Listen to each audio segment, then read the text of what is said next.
السلام علیکم، آپ دیکھ رہے ہیں پاک ایکسکلوسیو ٹی وی۔ اگر آپ نے چینل کو سبسکرائب نہیں کیا تو لازمی کریں، اس سے میری حوصلہ افزائی ہوگی اور میں مزید بہتر کام کرنے کی کوشش کروں گا۔ گرین لینڈ گزشتہ کئی سالوں سے التوا کا شکار رہا ہے۔ یہ منصوبہ وہ منصوبہ ہے جو نون لیگ نے 2017 میں شروع کیا تھا اور 2018 میں مکمل ہونا تھا، لیکن اس کے بعد پی ٹی اے کی گورنمنٹ آ گئی اور سندھ اور وفاق کے اختلافات کی وجہ سے یہ منصوبہ مکمل نہیں ہو سکا۔ لیکن اب 40 بسیں کراچی پہنچ گئی ہیں۔ یہ بسیں آپ کے سامنے ہیں۔ سرجانی ٹاؤن میں ان کے لیے ایک بڑا ڈپو بنایا گیا ہے، جس میں جدید بسوں کو کھڑا کیا گیا ہے اور ان کو حفاظتی نقطہ نظر سے پوری سیکورٹی بھی دی جا رہی ہے۔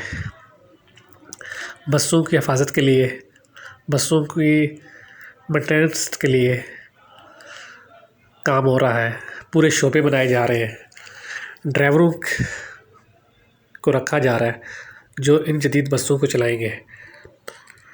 یہ بسیں عنقریب کراچی میں چلتی ہوئی نظر آئیں گی۔ یہ بسوں کی خوبصورت سیٹیں ہیں، اے سی ہے۔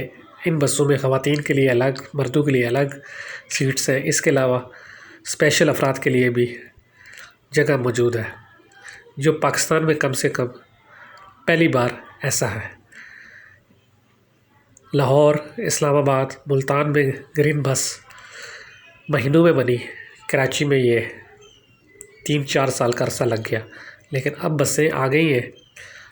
یہ بسیں عنقریب سرجانی سے مزار قائد تک چلنا شروع ہو جائیں گی اور آگے جب روڈ مکمل ہوگا تو پھر یہ ٹاور تک جائیں گی۔